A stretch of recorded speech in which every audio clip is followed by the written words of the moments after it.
Okay, so I'm going to do a quick video on how I maintain my one of my jazz boxes. This is my main axe, even though I do play different genres of music. This is a Washburn J3. I might do another video on this one and my other Washburn. But cool thing about this little method that I use is I learned it from my guitar teacher, who learned it from Joe Pass. So the E, A, D, G they're a year and a half old, and the B and the E are about 4 or 5 months old. So I do this every couple months. I take the strings off, I clean the pickups, I clean the fretboard, I level the frets, and I'll just kind of do a quick video on how I do that. It's right now the maintenance is pretty simple because I maintain this guitar pretty often, and it's served me quite well. I need to level a fret right here, and just do some fret leveling across the entire board and clean it, condition it because it's dry and it's starting to see a little here and there, but I mean it's not really dirty. It's actually not dirty at all, but it does need some conditioning and some graphite on the nut and graphite on the bridge, and yeah, that's it.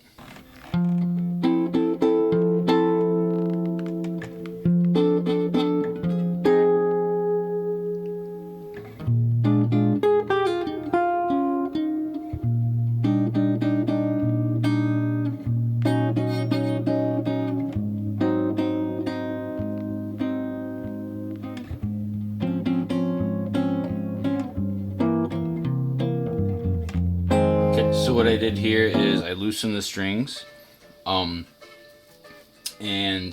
taped the pickguard or the pickups, so when I level the fretboard and polish them, I won't get any metal shavings on these guys, and it helps hold the strings back. I left the bridge on. I'm not too concerned about the sweet spot for this guitar. It's already marked, if you can see, with by the sun. When I got this guitar, it was basically brand new, and I got it dirt cheap. I think it just sat there because you can see here with the bridge, and then if I take off the tail piece, you can see the W, and same with the pickguard. Like it was sun bleached, definitely, for sure, and there was no wear on the frets or anything, and there's still barely any wear on them.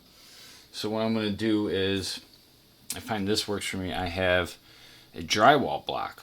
These are soft, they're squishy, but they will, help level these frets out. They won't take off too much. And then what I do is take 1500 grit sandpaper. I call it shark skin because it looks and feels like shark skin.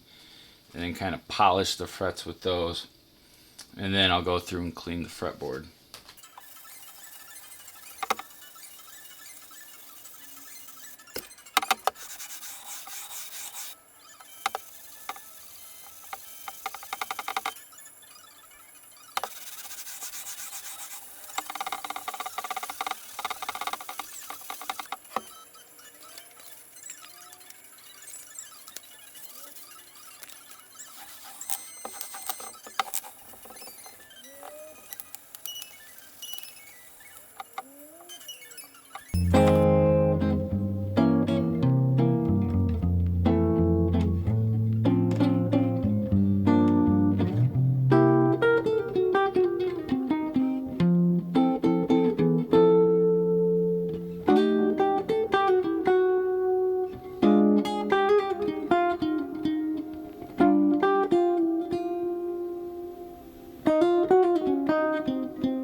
So what I'm going to do now is, while this dries, is I'm going to put some graphite on the nut and then the bridge.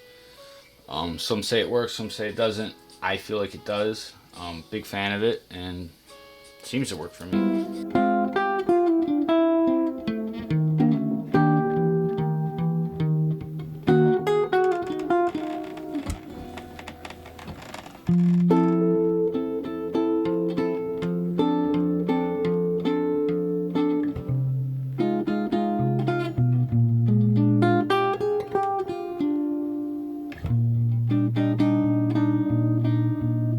Okay, so she's all restrung, fretboard's clean, frets are leveled, and every once in a while what I'll do is I will take shoe polish to clean it, buff it, get all it like covers all the little scratches and all that stuff. It's kind of like waxing the car, and it really works wonders. It makes it shine, but I'm not too concerned about that right now. Actually, I like her getting older and looking older.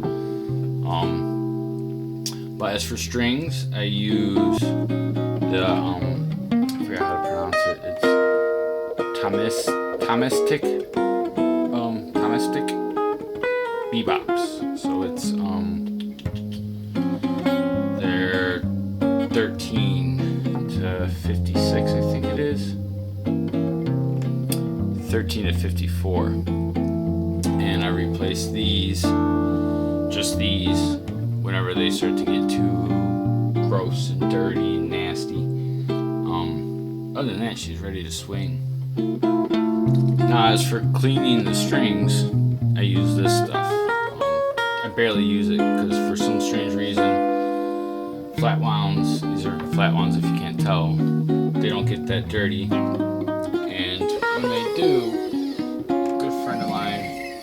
said, if it ain't got that gunk, it ain't got that funk. Which is kind of, it's basically what Joe Pass would say is, the older and deader the strings, the better. Yeah, and that's all I do, really.